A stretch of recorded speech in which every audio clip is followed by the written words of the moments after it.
पौराणिक कथा के अनुसार जब शंकर भगवान से विवाह के बाद माता पार्वती कैलाश पर्वत आई थी, तब उन्हें कैलाश पर्वत पर अत्यंत अकेलापन महसूस हुआ। एक दिन उनके मन में ख्याल आया, काश शिव शंकर की कोई बहन होती तो उनके साथ बातें करती। पार्वती जी के मन में ये बात अनेकों बार उठी, किंतु उन्होंने शंकर जी को कुछ नहीं बताया। हालांकि माता पार्वती को परेशान देख एक बार भोलेनाथ ने पूछा भी था कि कैलाश में कोई समस्या है तो मुझे बताओ देवी। लेकिन भगवान भोलेनाथ तो अंतर्यामी ठहरे। उन्होंने पार्वती जी के मन की बात जान ली। माता पार्वती समझ गए कि शिव शंकर ने उनके दिल की बात जान ली है। वह बोली, अगर आप मेरे मन की बात जान ही गए हैं तो आप मेरी इच्छा पूर्ण नहीं कर सकते।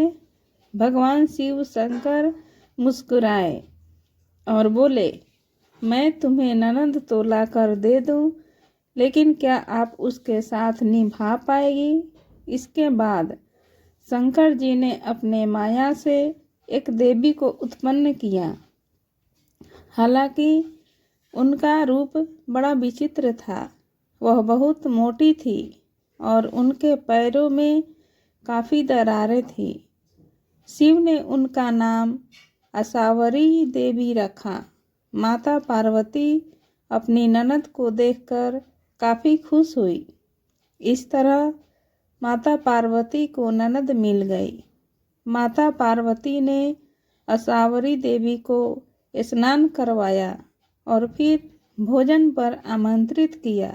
लेकिन असावरी देवी ने जब खाना खाना शुरू किया तो माता पार्वती के सारे भंडार खाली हो गए। महादेव जी और अन्य कैलाशवासियों के लिए कुछ विशेष नहीं रहा। ननद के ऐसे व्यवहार से माता पार्वती को काफ़ी बुरा लगा, लेकिन उन्होंने किसी से कुछ नहीं कहा। इसके बाद माता पार्वती ने असावरी देवी को पहनने के लिए नए वस्त्र भेंट किए, मगर वह इतनी मोटी थी कि उन्हें वस्त्र छोटे पड़ गए।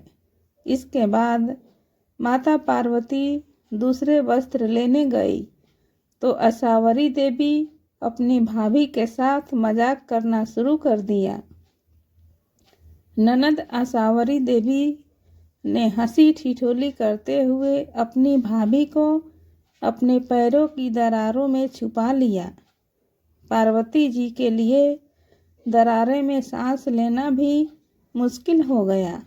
इसी समय उधर से शंकर जी माता पार्वती को खोजते हुए आए और असावरी देवी से बोले, आपको मालूम है पार्वती कहाँ है? असावरी देवी ने शरारत भरे लहजे में कहा, मुझे क्या मालूम भाभी कहाँ है? तभी शिव शंकर समझ गए कि असावरी देवी कोई शरारत कर रही है। उन्होंने कहा, सत्य बोलो, मैं जानता हूँ तुम झूठ बोल रही हो।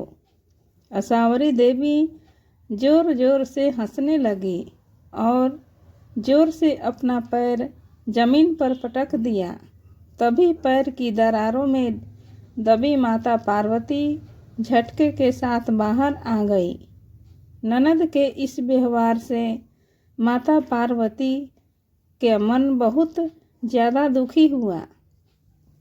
वह गुस्से में भगवान भोलेनाथ से बोली, आपकी विशेष कृपा होगी अगर आप अपनी बहन को ससुराल भेज दें। मुझसे गलती हो गई जो मैंने ननद की इच्छा की।